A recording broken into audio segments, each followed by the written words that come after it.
บายดีเนาะนี่ก็สองจานโซนมันเข้าก็ได้นี่อืมต้มยำเขือยอกต้มเขือง่าอืมอืมอืมอืม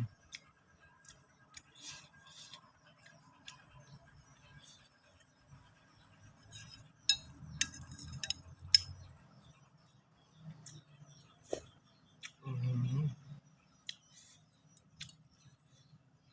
ระเบิดระเบ้อแน่นอนอืมผ่านนะ